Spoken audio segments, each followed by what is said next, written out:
Movie की शुरुआत में हमें सोफी और ईथन को दिखाया जाता है जो एक थेरेपिस्ट से मिलने गए थे, क्योंकि इन दोनों के बीच में दूरियां बढ़ रही थी और इन लोगों ने डाइवोर्स लेने का डिसाइड किया था। ईथन अपनी रिलेशनशिप बचाने के लिए हर मुमकिन कोशिश कर रहा था, मगर सोफी ने पहले ही डिसाइड कर लिया था कि वो अब ईथन के साथ नहीं रहेगी। थेरेपी सेशन के दौरान वो थेरेपिस्ट ईथन और सोफी को एक साथ एक म्यूजिकल नोट प्ले करने को बोलता है ताकि वो ये देख सके कि इन दोनों में कोई कनेक्शन है या नहीं। थेरेपिस्ट कहता है कि ईथन और सोफी में कोई तालमेल नहीं है और वो दोनों एक दूसरे से डिस्कनेक्टेड हो चुके हैं। वो उन्हें एक पम्फलेट भी देता है जो एक घर के बारे में था जहाँ सोफी और ईथन को कुछ समय के लिए रहना होगा, जिससे इन दोनों के रिश्ते में मिठास वापस आ जाएगी। कुछ समय बाद ईथन और सोफी उस घर पर पहुंचते हैं जहां ईथन को उस घर में कुछ कस्टमर्स के रिव्यूज मिलते हैं। मतलब जो कोई भी लोग अपनी शादी बचाने यहाँ पर आए थे वो लोग कामयाब हुए।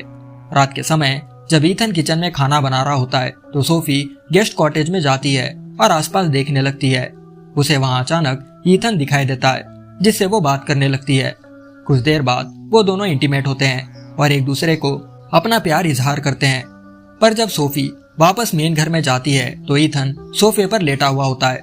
सोफी ईथन के पास जाती है और कुछ देर पहले हुए हसीन लम्हों के बारे में बात करने लगती है जहां वो और सोफी इंटीमेट हुए थे। मगर इस बात के बारे में ईथन को कोई आइडिया नहीं होता कि सोफी किस चीज के बारे में बात कर रही है। इन बातों को सुनकर सोफी को काफी गुस्सा आता है और वो खामोश अपने बेडरूम में सोने चली जाती है। वह दूसरी ओर ईथन गेस्ट कॉटेज में जाकर चेक करने की सोचता है। वहां जाने के बाद वो सोफे पर ही लेट जाता है कि तभी सोफी वहां आकर ईथन के ऊपर लेट जाती है। अगली सुबह ईथन की जब आंख खुलती है तो सोफी बताने लगती है कि वो उसके लिए अंडे और बेकन बना रही है। ये सुनते ही ईथन शॉक हो जाता है क्योंकि सोफी को तो अंडे और बेकन बनाना पसंद नहीं था। अब ईथन कल रात हुई बहस के बारे में सोफी से माफी मांगता है, मगर सोफी ईथन के इस बात पर ज्यादा गौर नहीं करती और कहने लगती है कि उसे ये देखकर काफी अच्छा लगा कि उन दोनों में नजदीकियां बढ़ रही है। इन सब बातों को सुन ईथन को अब डाउट होता है क्योंकि सोफी उसके साथ इतने अच्छी तरीके से बात नहीं करती थी। जब वो मेन घर में जाता है तो उसे सोफी शावर लेते हुए नजर आती है। वो सीधा सोफी को लेकर कॉटेज हाउस पर पहुंचता है, पर वहां उसे दूसरी वाली सोफी कहीं दिखाई नहीं देती। ये दोनों घर के बाहर जाते हैं और कबूल करते हैं कि वो दोनों उनके ही पैरेलल वर्जन से मिल चुके हैं, इसलिए उन्हें उनके साथ हो रही चीजों के बारे में कोई आइडिया नहीं है। ईथन डिसाइड करता है कि वो कॉटेज हाउस में जाकर देखेगा और वही सोफी घर के बाहर वेट करने का डिसाइड करती है। जब ईथन कॉटेज हाउस में जाता है तो उसे सोफी टू शावर लेते हुए नजर आती है। ये देखते ही वो सीधा घर के बाहर आ जाता है और इसके बारे में सोफी को बताता है, मगर सोफी को ईथन की बातों पर भरोसा नहीं होता। ये देख ईथन सोफी को अंदर जाकर देखने को बोलता है। जब सोफी अंदर जाती है तो उसे ईथन टू दिखाई देता है जो फ्लोर पर एक्सरसाइज कर रहा था। ये देखकर सोफी भी अब श्योर हो जाती है कि यहाँ पर कुछ तो गड़बड़ है। वो दोनों अब डिसाइड करते हैं कि उन्हें यहाँ से वापस अपने घर चले जाना चाहिए। पर जाते समय वो दोनों एक रेस्टोरेंट पर रुकते हैं और इस अजीब से हादसे के बारे में डिस्कस करने लगते हैं। सोफी को लगता है कि वो जिस घर में गए थे वो शायद एक अल्टरनेट डायमेंशन होगा जहाँ पर उनके पैरेलल वर्जन्स एग्जिस्ट करते हैं। सोफी ईथन से रिक्वेस्ट करती है कि उन्हें वापस जाकर उनके पैरेलल वर्जन्स के बारे में पता लगाना चाहिए। पहले तो ईथन वहां जाने से मना कर देता है, पर सोफी के जिद करने पर वो उसके साथ चलने के लिए मान जाता है। कार से मैंशन की तरफ जाते समय ईथन बताने लगता है कि उसे ये जानकर काफी दुख हुआ कि सोफी उसके पैरेलल वर्जन के साथ इंटीमेट हुई। बदले में सोफी कहती है कि वो कभी उसके ऊपर चीट नहीं कर सकती। उसे तो पता भी नहीं था कि वो ईथन नहीं बल्कि उसका पैरेलल वर्जन था। वापस मैंशन पर पहुंचने के बाद इन दोनों को पता चलता है कि दोनों एक साथ मैंशन के अंदर जाने पर उनके पैरेलल वर्जन्स उन्हें दिखाई नहीं देंगे। इसलिए ईथन डिसाइड करता है कि वो पहले अंदर जाकर देखेगा। ईथन अब कॉटेज के अंदर जाता है और सोफी टू का बनाया हुआ नाश्ता ट्राई करता है। ईथन सोफी टू को वॉक पर चलने के लिए इनवाइट करता है, मगर सोफी टू वॉक पर आने से मना कर देती है। वो अब बाहर जाकर सोफी को बताता है कि उसकी पैरेलल वर्जन सेम उसकी ही तरह दिखती है। ईथन सोफी से कहता है कि वो अंदर जाकर उसके पैरेलल वर्जन से उसके पास्ट के बारे में पूछे, जिससे उन्हें ये पता चल जाएगा कि उनकी दुनिया और पैरेलल वर्जन वाली दुनिया सेम है या नहीं। मगर इस आइडिया के लिए सोफी सहमत नहीं होती, बल्कि कहने लगती है कि ऐसा करने से ईथन टू को उन पर शक हो जाएगा। ये दोनों अब कॉटेज के अंदर जाने से पहले कुछ रूल्स बनाते हैं। ईथन कहता है कि वो दोनों अपने पैरेलल वर्जन से मिल सकते हैं, बात कर सकते हैं, मगर इंटीमेट नहीं हो सकते। अगर उन्हें इस बीच ऐसा लगा कि अंदर कुछ तो खतरा है या वो अनकंफर्टेबल हो जाते हैं तो उन्हें ये बात आपस में शेयर करनी होगी। अब सोफी कॉटेज के अंदर जाकर ईथन 2 से मिलती है और वही ईथन मेन घर में चले जाता है।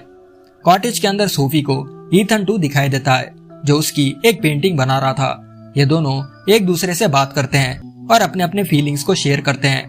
वही ईथन ये देखकर परेशान हो जाता है कि सोफी को इतनी देर क्यों लग रही है, इसलिए वो कॉटेज के अंदर झांक कर देखता है। उसे ईथन 2 दिखाई देता है जो सोफी को मसाज कर रहा था। जब सोफी कॉटेज से बाहर आती है तो ईथन सोफी पर भड़क जाता है क्योंकि सोफी ईथन 2 के साथ काफी क्लोज हो रही थी। यह सुन सोफी उससे माफी मांगती है और कहती है कि आगे से वो इसका ध्यान रखेगी। कुछ समय बाद वो सोफी से ईथन 2 के बारे में पूछता है। सोफी बताती है कि उसे ईथन 2 की पर्सनालिटी और ड्रेसिंग सेंस काफी पसंद है। यह सुनकर ईथन को अपने ही पैरेलल वर्जन पर जलन होने लगती है। वो आगे कॉटेज रूम में जाकर अपने फोन की रिकॉर्डिंग ऑन कर देता है और वहां पर अपना फोन छुपा देता है ताकि वो सोफी और ईथन 2 की बातों को सुन सके। अब अगले दिन सोफी ईथन 2 से मिलकर कॉटेज से बाहर आती है। ईथन जल्दी से कॉटेज रूम में जाता है और अपना फोन ढूंढने लगता है मगर उसे उसका फोन कहीं दिखाई नहीं देता। तभी सोफी 2 वहां पर आती है और ईथन को उसका फोन वापस दे देती है। जब ईथन अपना फोन चेक करता है तो उसमें स्टैटिक नॉइस के अलावा कुछ नहीं होता। ये देखकर ईथन काफी शॉक हो जाता है। वही दूसरी ओर सोफी ईथन 2 के करीब आने लगती है और उसके साथ इंटीमेट हो जाती है। जब ईथन बेडरूम में जाकर अपने कपड़े ढूंढ रहा होता है तो उसके कुछ कपड़े मिसिंग होते हैं। इसके बारे में वो सोफी से पूछता है मगर सोफी ईथन 2 के साथ चैटिंग करने में बिजी थी। अगली सुबह हम ईथन 2 और सोफी 2 को देखते हैं जहाँ सोफी अपने मैरिज प्रॉब्लम्स के बारे में ईथन 2 को बता रही थी क्योंकि ईथन 2 अक्सर सोफी 2 को चीट करता था। इस चीज के लिए ईथन 2 अपनी वाइफ से माफी मांगता है। वही मेन घर पर ईथन सोफी पर भड़क जाता है क्योंकि सोफी ईथन 2 के साथ इंटीमेट हो रही थी। ईथन कहता है कि अगर वो उसकी जगह होता तो वो उसे कभी धोखा नहीं देता। जब ईथन अपना फोन चेक करता है तो उसमें ईथन 2 के वॉइस रिकॉर्डिंग्स होते हैं जो ईथन के फोन से उसके दोस्तों के साथ बात कर रहा था। मेन घर में वापस आने के बाद वो सोफी से झूठ बोलता है कि वो ग्रोसरी लेने बाहर जा रहा है मगर ईथन ग्रोसरी स्टोर नहीं जाता बल्कि गेस्ट हाउस में जाकर ईथन 2 बनने का नाटक करता है। जब सोफी गेस्ट हाउस में जाती है तो वो ईथन को ईथन 2 समझकर इंटीमेट हो जाती है। कुछ समय बाद ईथन वापस अपने कार की तरफ जाकर मेन घर पर पहुंचता है जहां सोफी सोफे पर आराम कर रही थी। अगले दिन ईथन देखता है कि सोफी गेस्ट हाउस से बाहर आ रही है। सोफी ईथन को देख लेती है और वापस गेस्ट हाउस में चली जाती है। जब सोफी अंदर जाती है तो उसे ईथन 2 ईथन के कपड़े पहने हुए दिखाई देता है। सोफी ईथन 2 को इसके बारे में पूछती है मगर वो इस बात को अवॉइड करके सोफी के साथ इंटीमेट होने लगता है। वही दूसरी ओर ईथन अपने वाइफ के बर्ताव से काफी गुस्सा हो जाता है और सीधा कॉटेज के अंदर चले जाता है। जैसे ईथन अंदर आता है ईथन 2 वहां से गायब हो जाता है।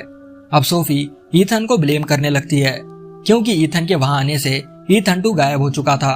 ईथन सोफी को समझाता है कि ईथन 2 रियल नहीं है और उन्हें वापस अपने घर चले जाना चाहिए मगर सोफी घर वापस जाने से मना कर देती है।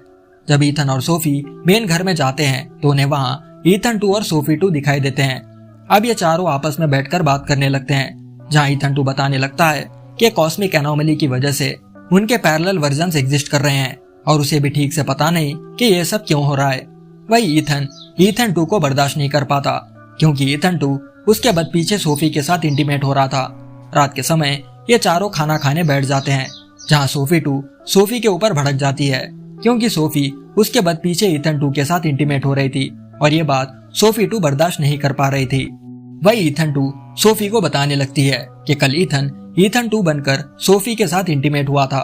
ये सुनकर सोफी को काफी गुस्सा आता है और वो ईथन को वहां से चले जाने को बोलती है। ये सुन ईथन कॉटेज रूम में जाकर वहां के कंप्यूटर को चेक करता है जिसमें उसे कई सारे लोगों के फाइल्स मिलते हैं जो ईथन और सोफी की तरह यहाँ पर आए थे। उसे उन दोनों के फोटोज भी मिलते हैं जिसे देख ईथन अब समझ जाता है कि यह सब उस थेरेपिस्ट का किया धरा है और उसे इस घर के बारे में पहले से ही पता था। इस चीज के बारे में वो सोफी को बताने की सोचता है मगर सोफी ने कॉटेज के दरवाजे को बाहर से लगा लिया था। अगली सुबह ईथन की मुलाकात सोफी 2 से होती है। सोफी 2 बताती है कि ईथन और सोफी को साथ में होना चाहिए मगर उसकी वाइफ सोफी अब ईथन 2 को पसंद करने लगी है। अगर उन्हें यहाँ से बाहर निकलना है तो ईथन को सोफी के साथ यहाँ से भागना होगा। अगर सोफी और ईथन 2 काफी क्लोज आ गए तो वो चारों हमेशा के लिए यहीं पर फंस जाएंगे। वो ईथन को ये भी बताती है कि इस कॉटेज से सिर्फ 2 लोग ही बाहर निकल सकते हैं, इसलिए ईथन को सोफी के साथ यहाँ से निकलना होगा क्योंकि वो अपने हस्बैंड को खोना नहीं चाहती। वही दूसरी ओर ईथन 2 और सोफी बाहर हाइकिंग करने जा रहे होते हैं। वही सोफी 2 और ईथन छुपके से घर के अंदर आ जाते हैं। अब ईथन सोफी से बात करने की कोशिश करता है और उसे सारी कहानी समझाने लगता है। वही सोफी 2 सोफी बनने का नाटक करती है और ईथन 2 के पास जाती है। वही ईथन सोफी को बताता है कि थेरेपिस्ट को इन सब चीजों के बारे में पहले से ही पता था, फिर भी उसने उन्हें यहाँ पर भेजा, इसलिए उन्हें यहाँ से निकलना होगा वरना बहुत देर हो जाएगी। वही ईथन 2 सोफी 2 को सोफी समझ बैठता है और उसे उसके साथ चलने को बोलता है, मगर कुछ ही देर में उसे पता चल जाता है कि ये सोफी नहीं बल्कि उसकी वाइफ सोफी 2 है। ये देख ईथन 2 गुस्सा हो जाता है और ईथन को मारने ऊपर चले जाता है, मगर ईथन दरवाजे को लॉक करके सोफी से माफी मांगने लगता है ताकि वो दोनों साथ में रह सके। तभी ईथन 2 अंदर आकर ईथन को मारने लगता है, मगर कुछ ही देर में ईथन उस पर भारी पड़ जाता है। अब ईथन 2 बाहर भागने जाकर एक इनविजिबल दीवार से टकरा जाता है और बेहोश हो जाता है। अब ईथन काफी कंफ्यूज होता है ये देखकर कि उसके सामने खड़े 2 सोफीज में उसकी सोफी कौन सी है, क्योंकि एक सोफी दिखने में काफी उदास थी और दूसरी सोफी उसे देखकर मुस्कुरा रही थी। ये देख ईथन स्माइल कर रहे सोफी को लेकर वहां से भागने लगता है। कार में जाते समय उसे दूसरी सोफी और ईथन 2 दिखाई देते हैं। सिटी में वापस पहुंचने के बाद वो दोनों अपने थेरेपिस्ट से बात करने की सोचते हैं, मगर उस थेरेपिस्ट का ऑफिस पूरा खाली होता है।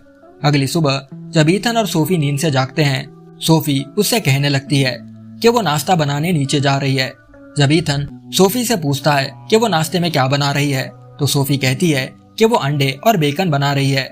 ये सुनते ही ईथन को एक जोरदार झटका लगता है, क्योंकि ये उसकी वाइफ सोफी नहीं बल्कि सोफी 2 थी। अब ईथन सोफी 2 को ही अपनाने की सोचता है और नाश्ता करने नीचे चले जाता है। इसी सीन के साथ दोस्तों ये पैरेलल यूनिवर्स वाली मूवी यहाँ पर खत्म हो जाती है। आशा करता हूँ कि आपको ये मूवी पसंद आई होगी। अगर वीडियो अच्छा लगा है तो एक लाइक और एक कमेंट ड्रॉप करना मत भूलना। मैं जल्दी एक और बढ़िया मूवी के साथ लौटूंगा। तब तक के लिए bye, take care and thanks for watching.